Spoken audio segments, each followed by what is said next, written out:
Good evening, and welcome to Global Harmony House on our Thursday weekly Insights program. Glad you could all make it. And I would like to introduce our MC for tonight. So, Sister Michelle. Oh, I had the wrong background. Oops. Hi, everybody. I forgot to change my background today from my previous work meeting, but you'll forgive me. I'll do that after. How are you, everyone? Good evening and welcome to Thursday Night Conversations. We have a very special night and a very special presenter. And thank you, Eric, by the way. I was a little flustered because I'm looking at my background and I'm going to have to fix that. Yeah. That's okay. Yeah, Sunny May, we'll talk on another time about, that's my day job. But we're here to talk about silence, and that is the guiding light of silence and finding a bond and a balance between the two. And we have a wonderful presenter, and many of you have had the privilege of hearing her before, and that's Sister Rona. Sister Rona runs the Manhattan Center, and she is a medical doctor by profession, but her special interest is in total health and the forces that generate stress and illness and suffering. And she has been with the Brahma Kumaris for over 25 years. And in the past 10 years, she has dedicated herself fully to the work of the BKs. And she travels throughout giving seminars and retreats aimed at bringing that higher consciousness. So who better today, because she's a quiet, thoughtful soul. So I'm very delighted that she's here today. I wanted to introduce you, Sister Rona. How do you do?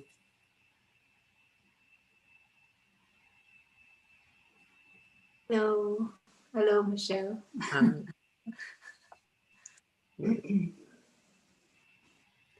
Okay, so give me a minute. I am back. Okay.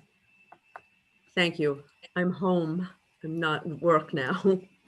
So I'm going to just mention a few things of why this topic in particular means something to me and anyone that knows me, or if you don't know me, I have a history of talking.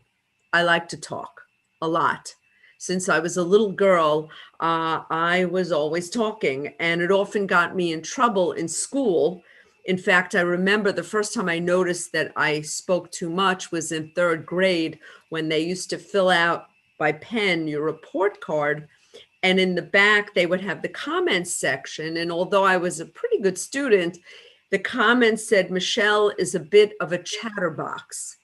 And I asked my mother, what is a chatterbox? And she said, well, that means you talk a lot. And it's then when I started to realize I was very conscious of it, but no matter, I still like to talk. In fact, to the point where sometimes the teacher didn't know how to get me to stop. They'd put you, in the hallway, and, it would be embarrassing. You'd come back in and the whole class would laugh at you. And after a while, I had always wanted to speak a little less. I even read books on how to speak less. A few years ago, actually it was about 5 years ago, I actually bought a book, How to Speak Less. Normally people buy books, how to speak, public speaking. No. I bought a book, How to Speak Less. And I read that book from cover to cover, and I referred to it, and it didn't work. I was still talking a lot. So what did work over time was studying with the Brahma Kumaris, ironically. And now I would question myself when I'm in a conversation, and a lot of times I'd want to just put my 2 cents in.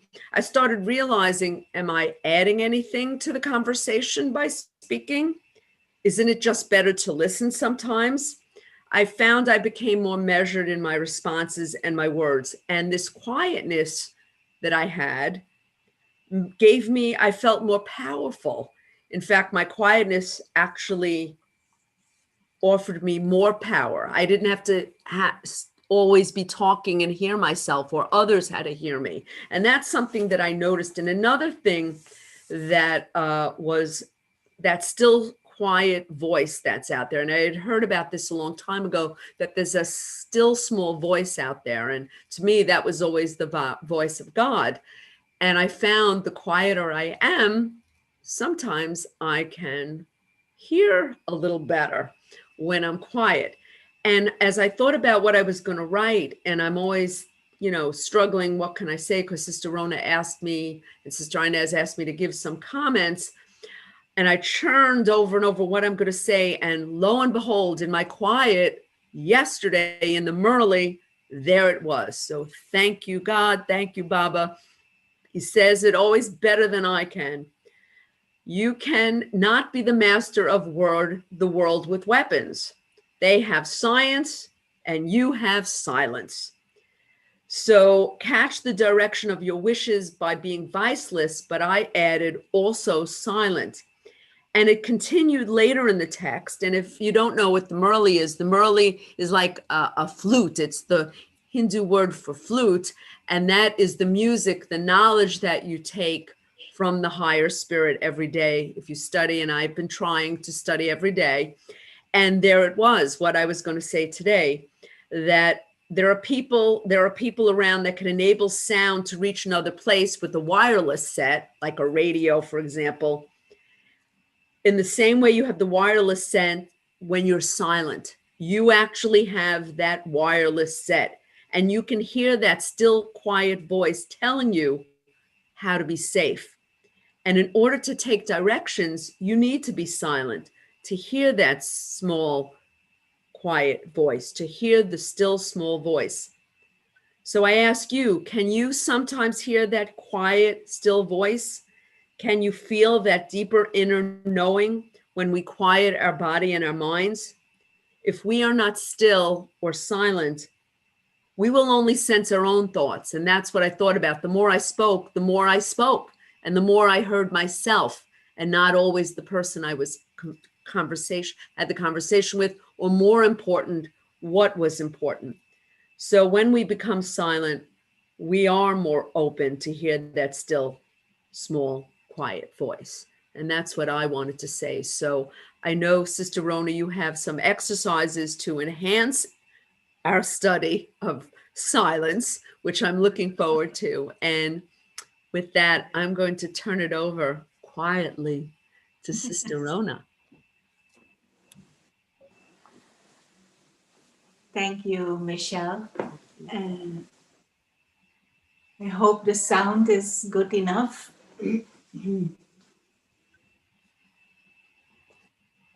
And this is a beautiful topic, the guiding light of silence. But although many of us long for silence, long for peace, long for quiet, at the same time, and Michelle was giving her own example, at the same time, we sometimes cannot stop talking. And we continuously feel uncomfortable when there is physical silence around. We turn on the television, or we turn on some computer and some video or some music or the radio, or we call someone and start talking.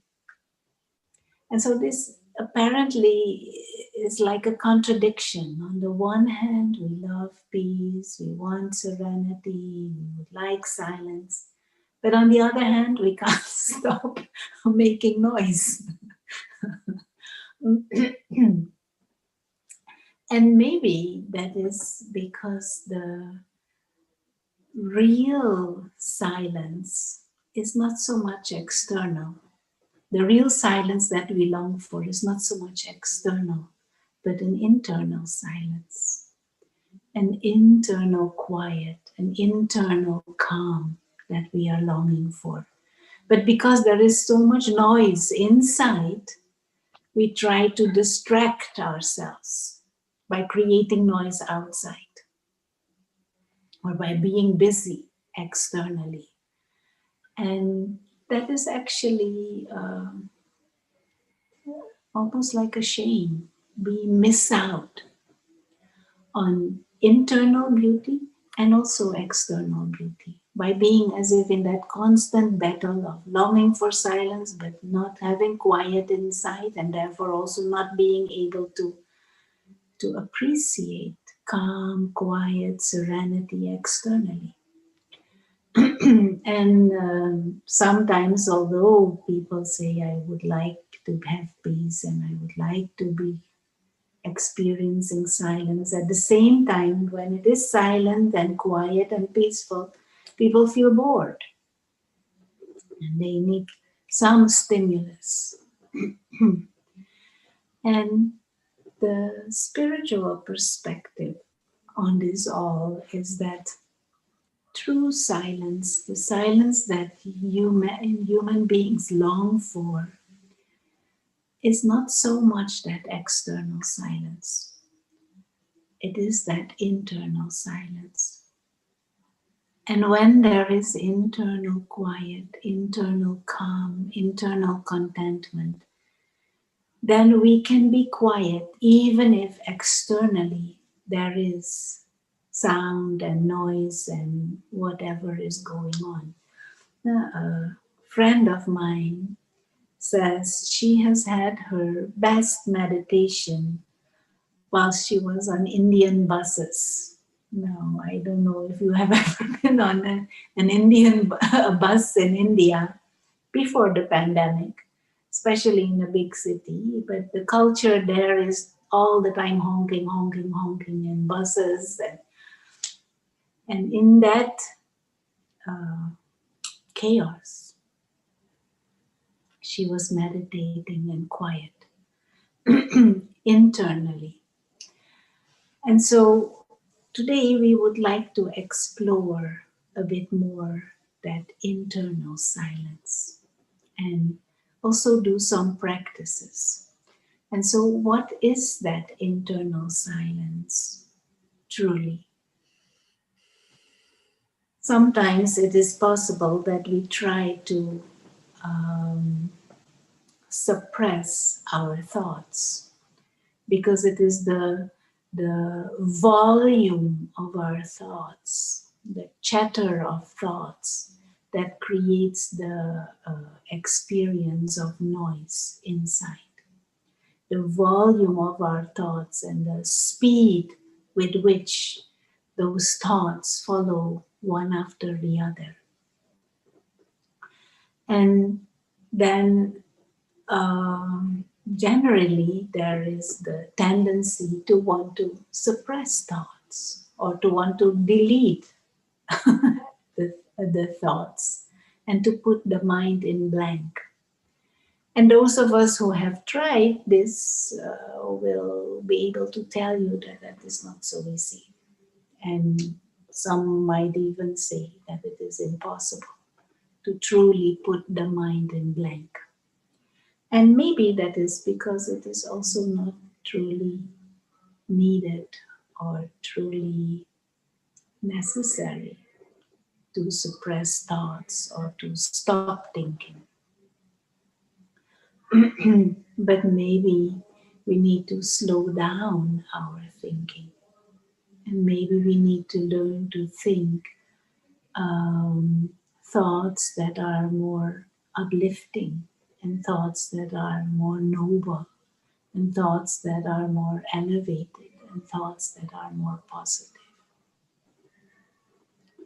Now, and maybe that is where we can look into much more, because on the one hand we can maybe try to have like a internal space of no thoughts, kind of an emptiness, trying to empty the mind.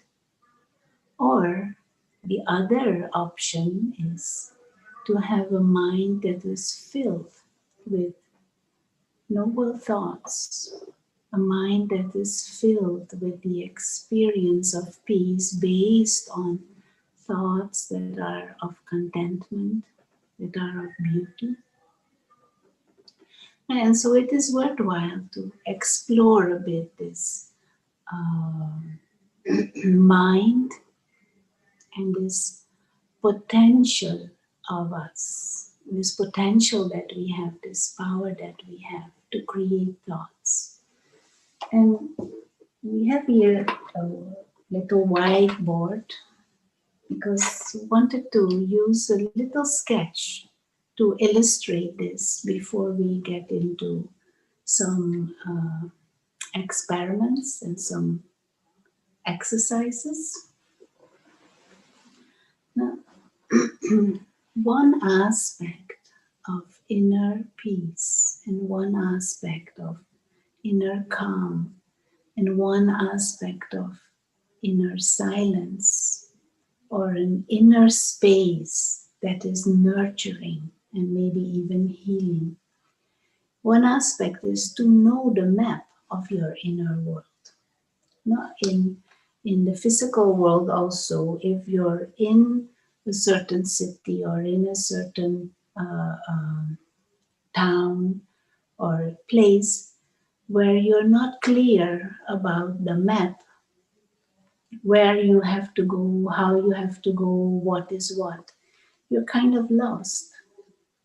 And when we are lost, sense of insecurity is there, sense of anxiety and stress more easy comes up. So to know our inner world and to have a map for that inner world.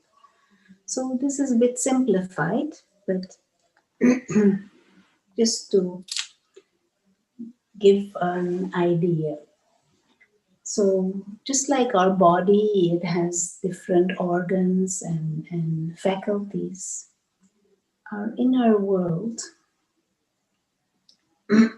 consciousness also has different faculties. And one of those faculties is the mind.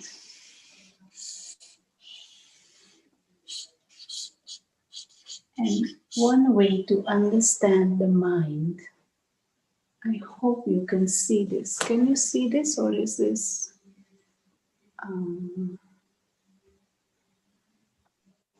backwards? Mhm. Can you read this? Michelle, can you Yes, say? can you hear me? Yes, I can see it perfectly.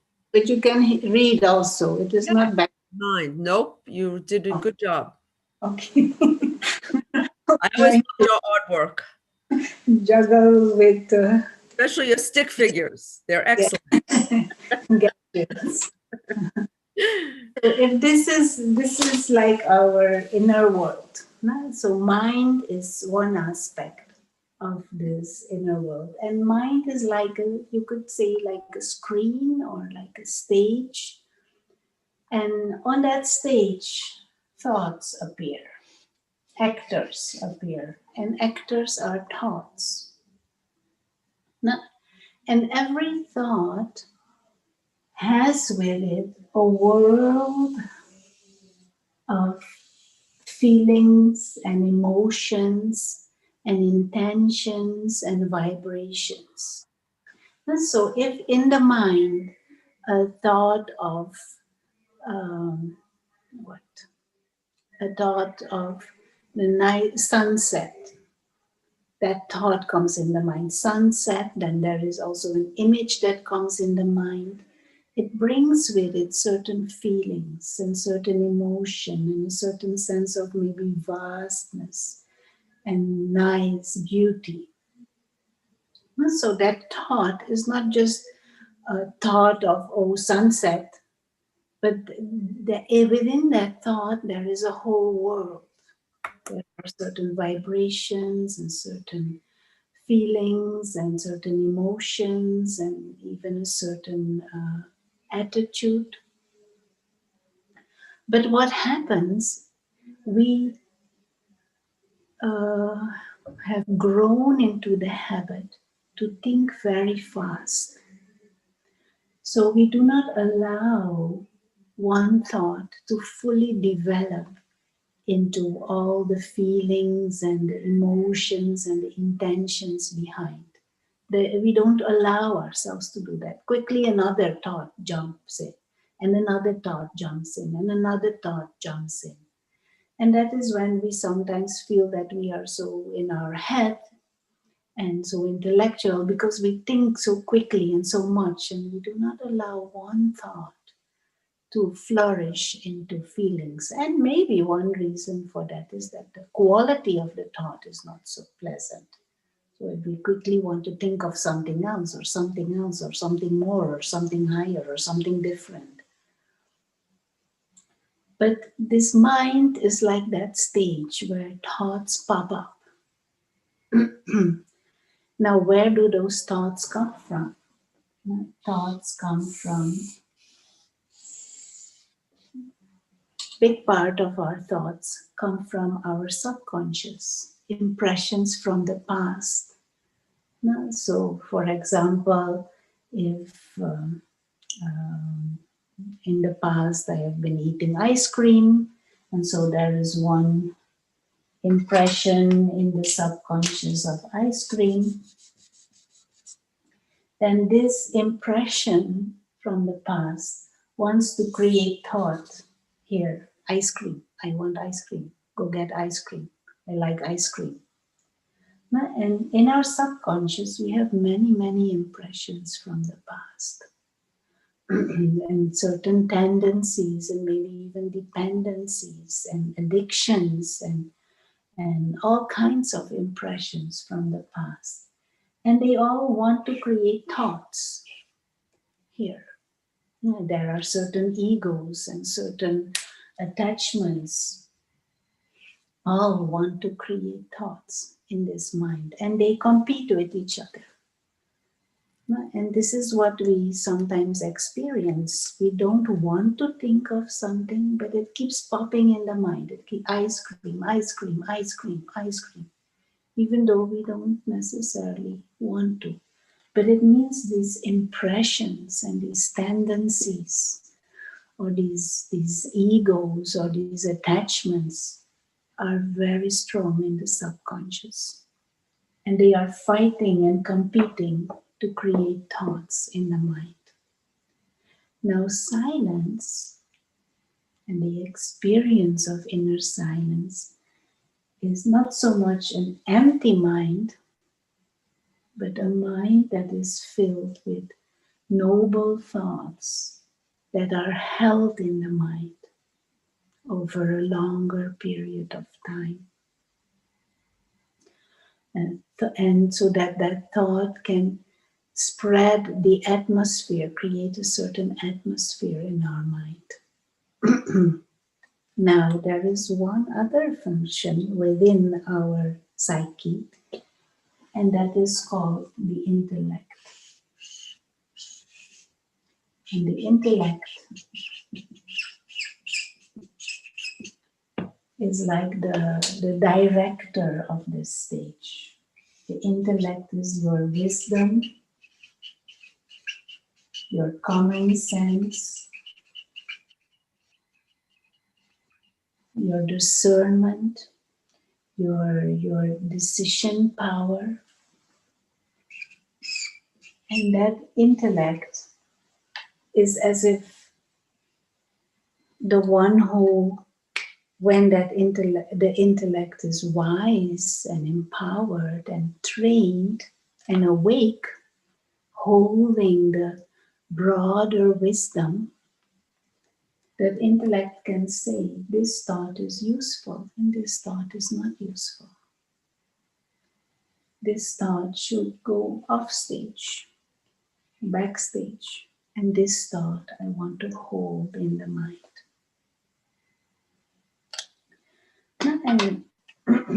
And of course, there is the function of experiencer. We call that the soul. And all this is the broader part of the soul also. But there is the function of experiencer. And the experiencer experiences what is going on in the mind.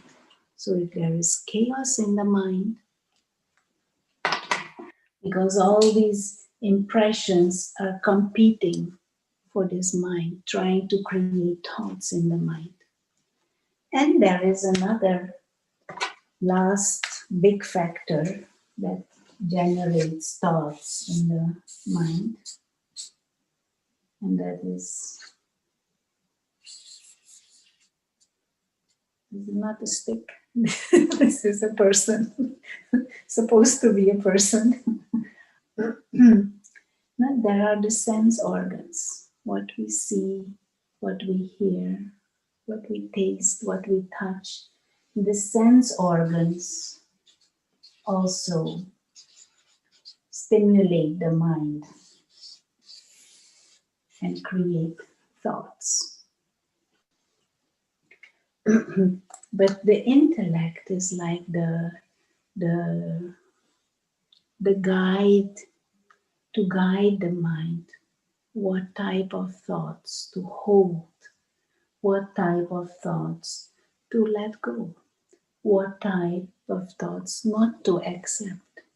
No, eyes can see, but I don't need to create thoughts and thoughts and thoughts and thoughts about what I see.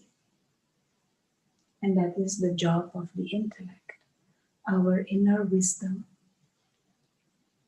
And so this is a bit of a simplified map. You could also say your inner kingdom. Now, silence in the inner kingdom is healing and is nurturing. Serenity and contentment in the inner kingdom is healing and is nurturing. But it requires that this mind is filled with useful thoughts, with spiritual thoughts, with elevating thoughts, with noble thoughts. And so let's just do one simple exercise. And the intellect is also the function that concentrates, that holds a certain concentration. So I'll mention a few words. And when you hear that word, just hear it and allow that word to kind of stay in your mind and observe what that word brings in your mind in terms of feelings, of emotions. Just observe. And if it is just a word that you don't know what to do with, that's also fine. It is to not judge, but to kind of observe what is happening with certain kinds of concepts or ideas. And so just keep the body relaxed and take it like a game to explore your inner kingdom, that inner space, and to kind of get familiarized with it. And observe what happens in your mind.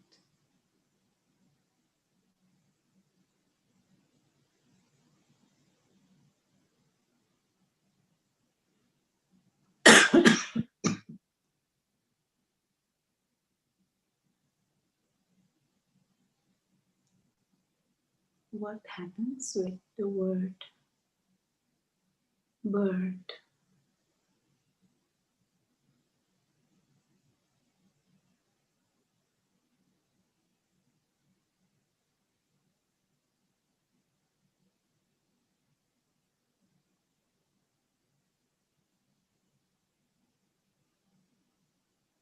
What are the associated thoughts and feelings if you hold that word, maybe even that image in your mind?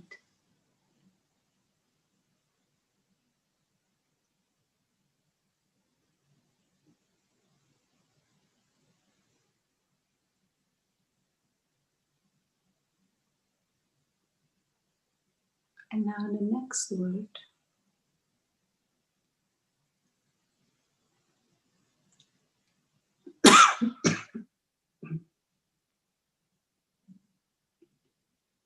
sun. Sun from the sunlight, sun.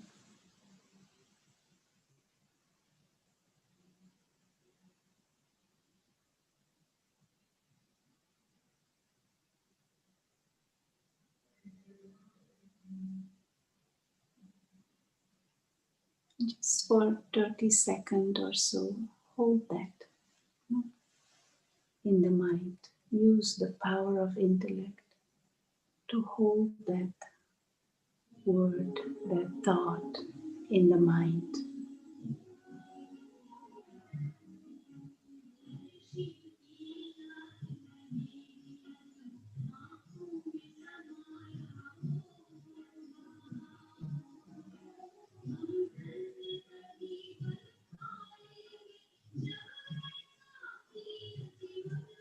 And now another word.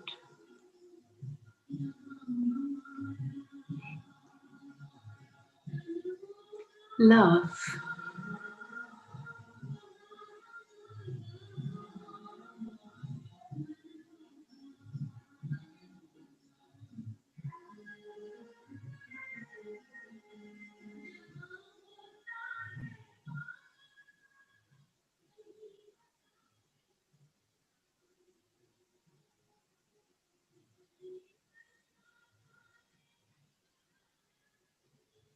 And now another word. Star.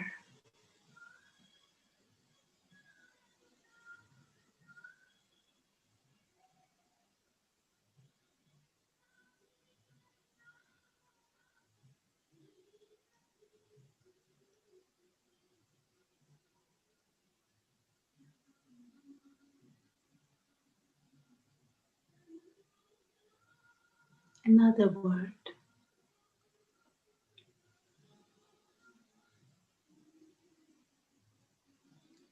Politics.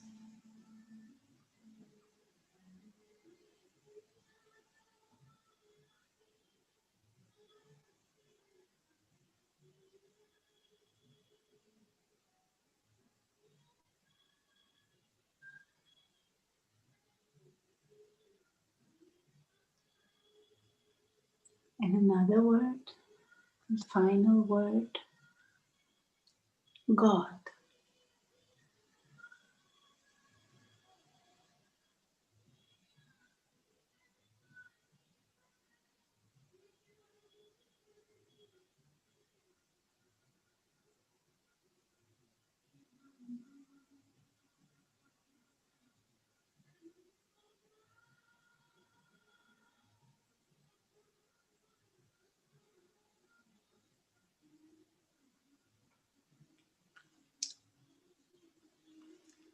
Thank you.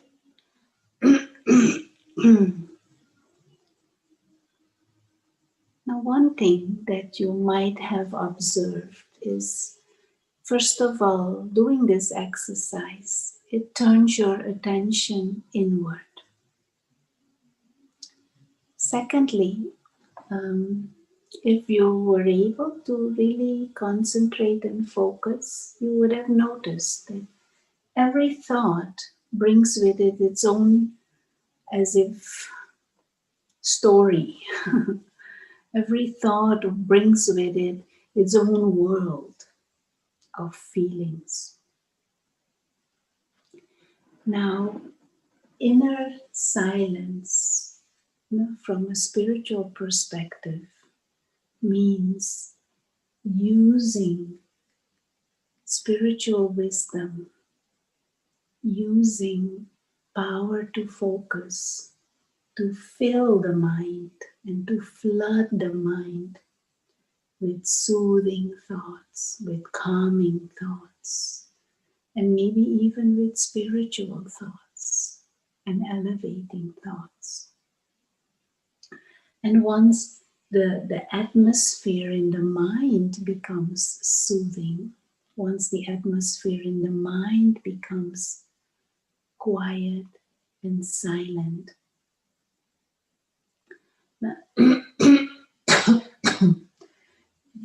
the overall inner mood and overall inner experience becomes more pleasant. And if we act using the body, come into physical actions from that space of what would you call it, quiet contentment, the way we position ourselves in the world will be different. We're coming from a space of fullness. We're coming from a space of internal contentment. So then we position ourselves in the world to give, not to take, but to give, to cooperate, to maybe even bestow, but to give benefit. There we position ourselves in the world with feelings of appreciation and feelings of gratitude instead of neediness and emptiness and demanding and desires and expectations.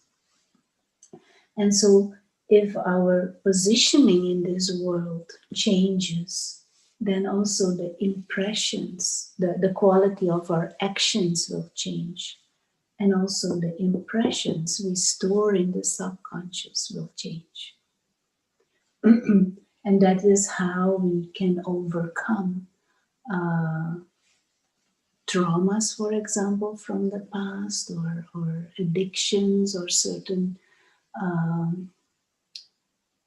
unuseful, unhelpful habits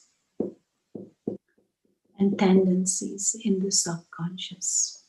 But we need the wisdom and a certain strength of the intellect to guide the mind, to hold certain useful thoughts in the mind.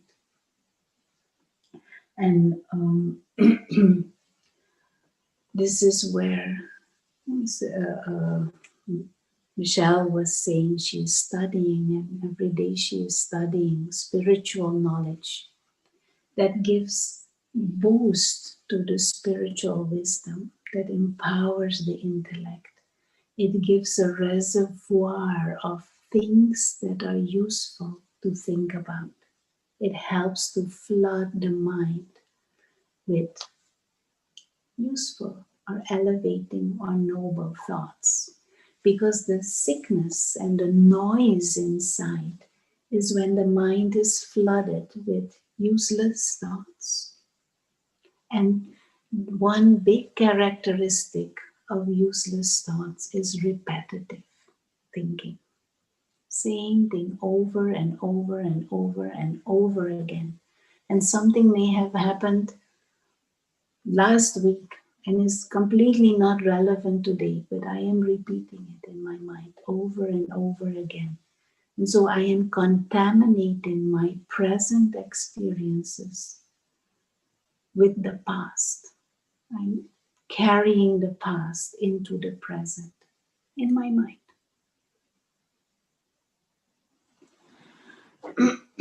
Absolutely useful.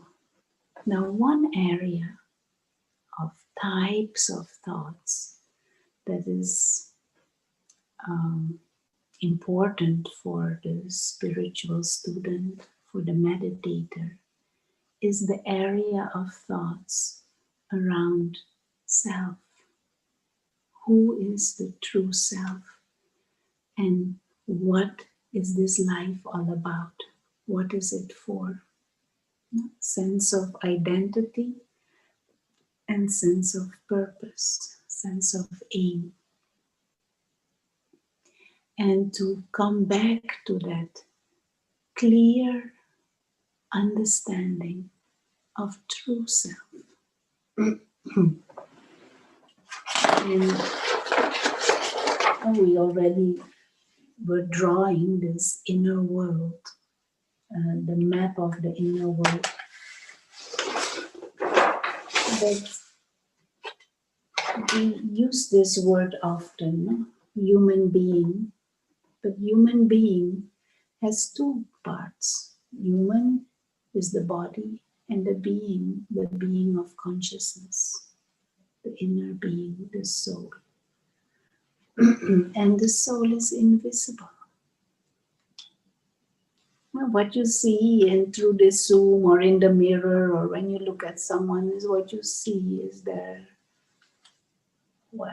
vehicle, the package, the costume. But the inner being, the psyche, the consciousness, the one who is creating thoughts, the experiencer is invisible. And to learn to come back to the awareness of invisible, timeless self, the soul, and those kinds of thoughts, and immersing the mind in those kinds of thoughts and feelings, that is what would be called inner silence. Those kind of thoughts are like touching base with the essence, the core, the seed of who we are. And that is like coming home. That creates such a calm and such a peace.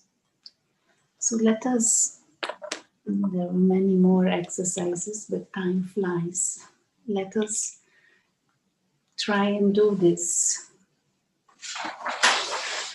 exercise, coming back to the essence of who we are. And again, let the body be comfortable. And for a few moments, we completely accept the world as it is.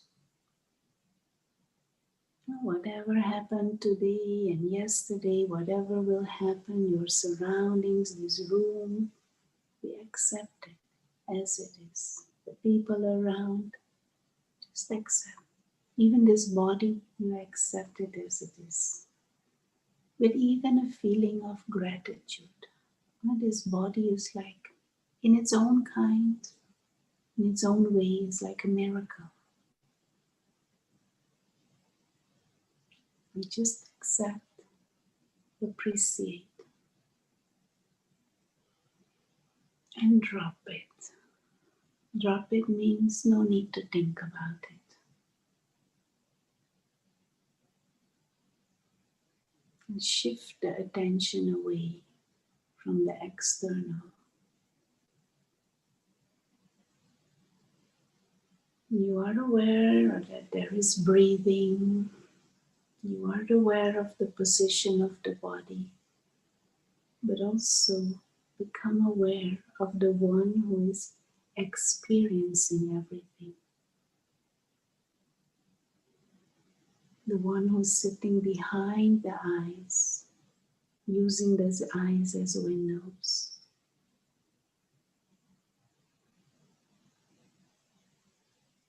And see this self with the eye of the mind as a tiny star.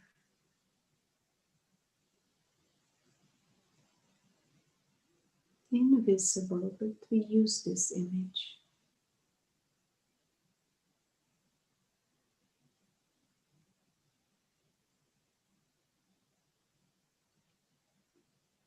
And just hold this in the mind. Tiny star, true self, invisible experiencer.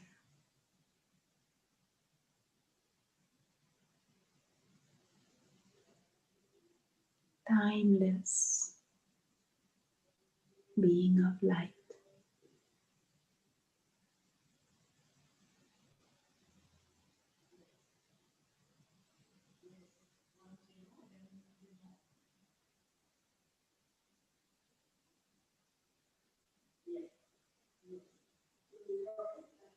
And we have left all the stories as if down below. Drop the drama.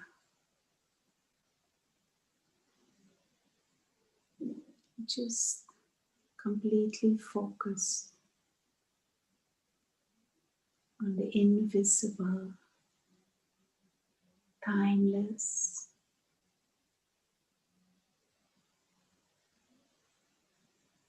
self,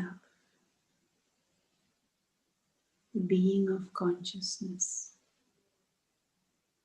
And come back to that innocent, pure self.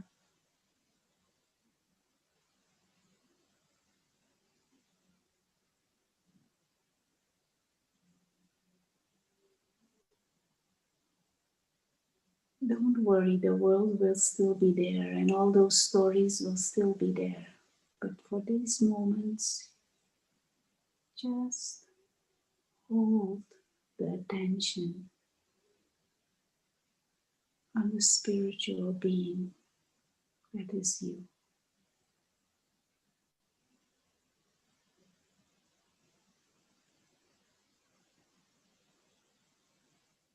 And come back to that pure part,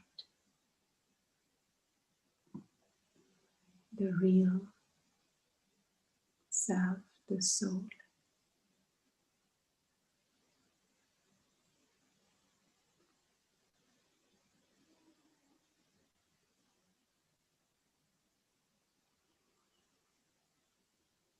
One who is a guest in this body, guest in this physical world.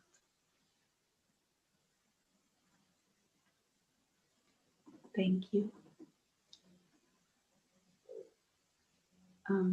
Just some final thoughts before we give it back to Michelle, and maybe there are some questions.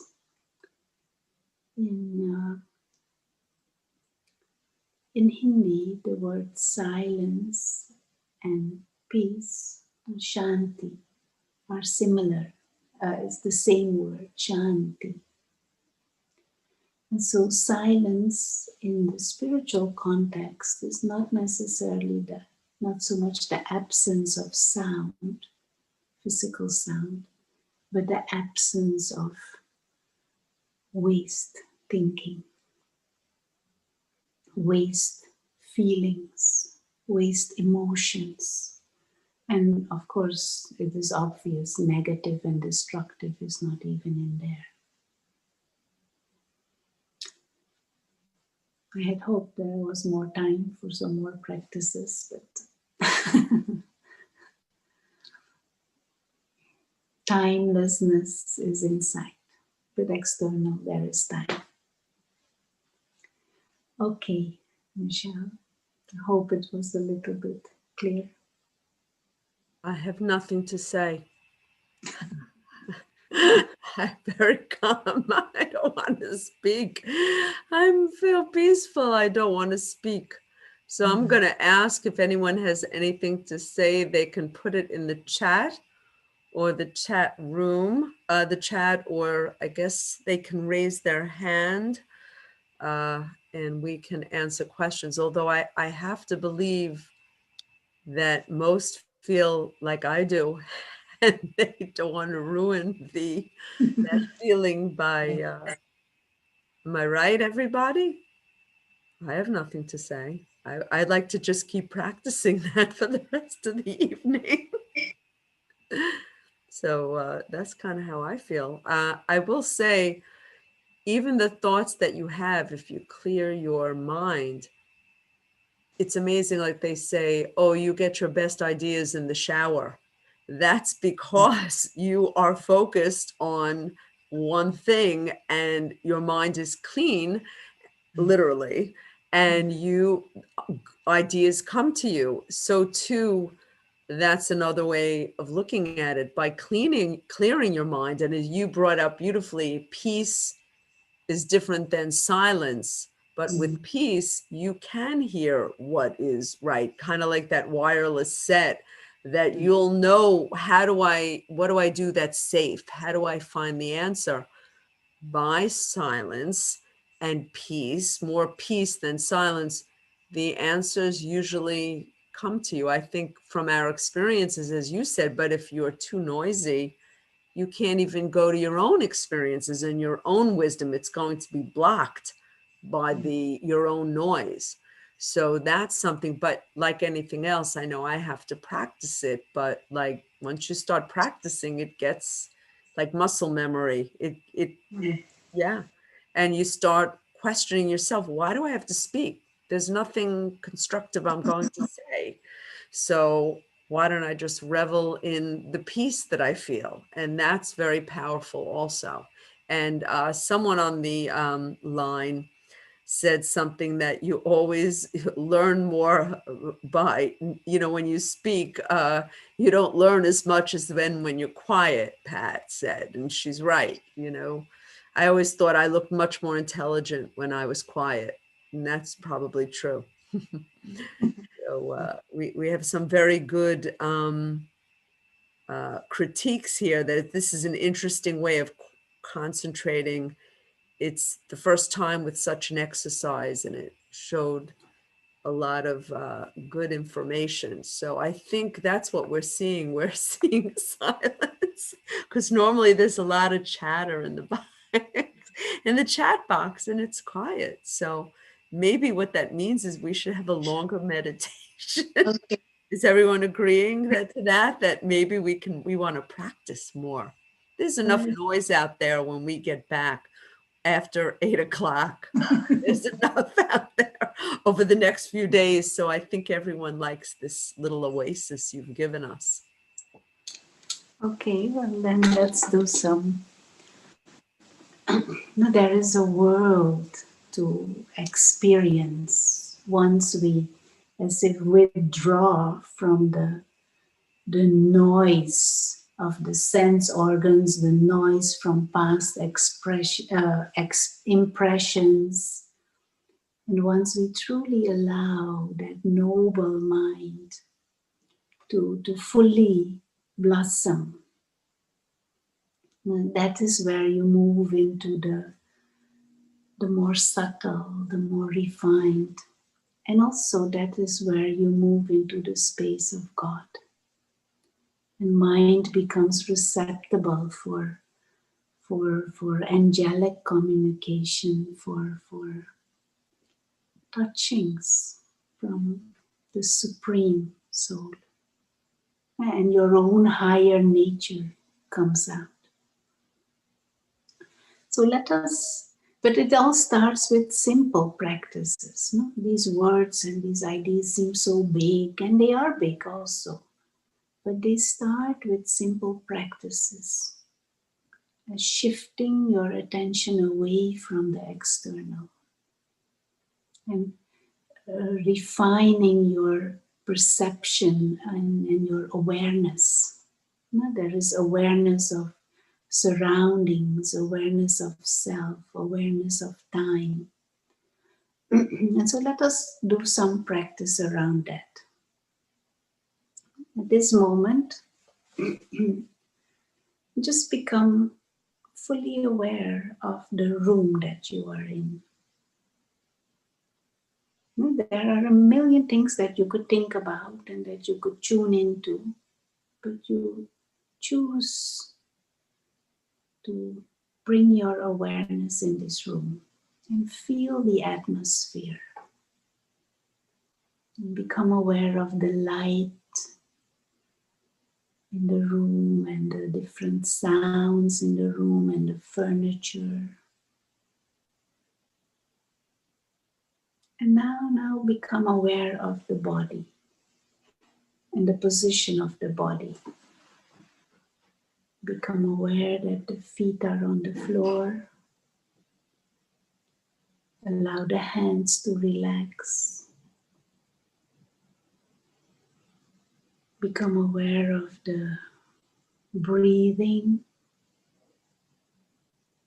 of the body and how the air is pulled into the lungs on inhalation and how it is pushed out of the lungs on exhalation.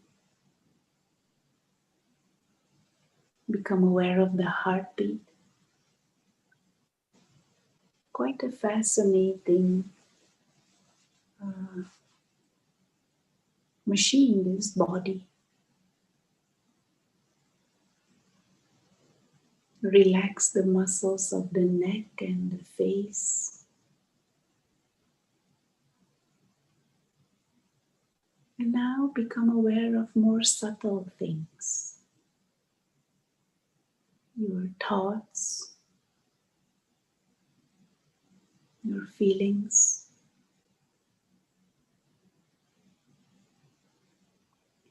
Become aware that there is one who is experiencing all of this.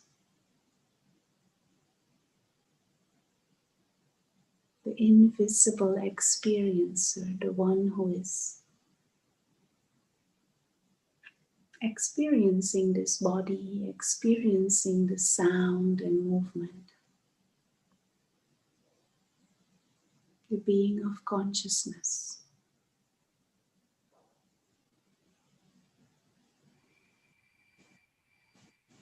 And we use the image of a tiny star to indicate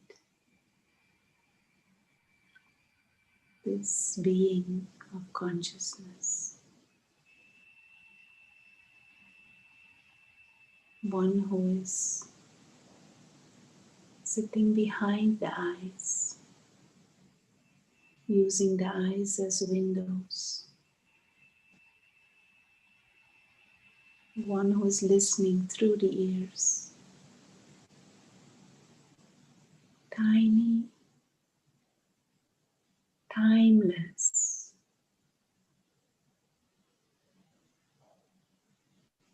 being of consciousness.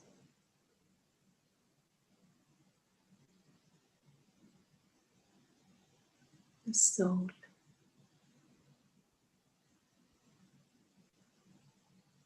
And this being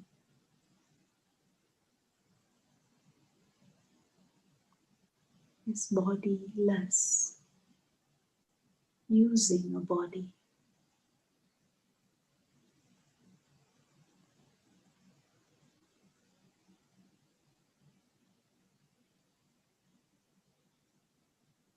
The real self is light.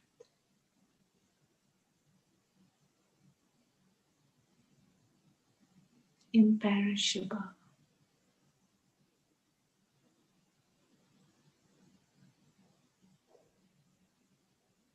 Immortal. Free.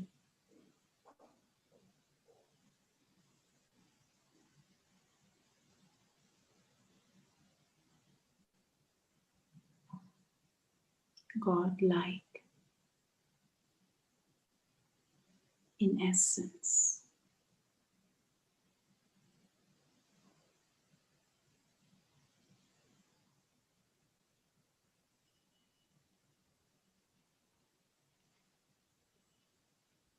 And we hold that kind of awareness in a playful way, but with a certain wonder and a feeling of fascination. Wow, this is the real you.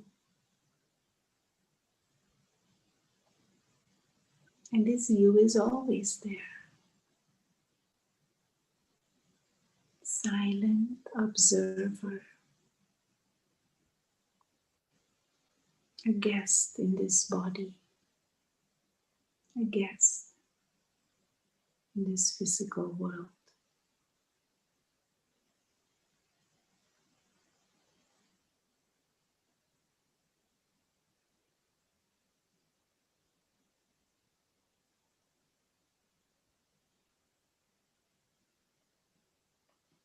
And for a minute or two, just immerse the mind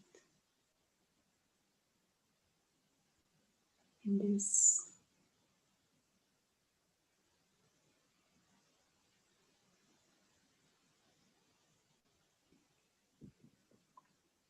experience of timelessness and stillness. and sweet silence.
And as we go through the rest of the evening,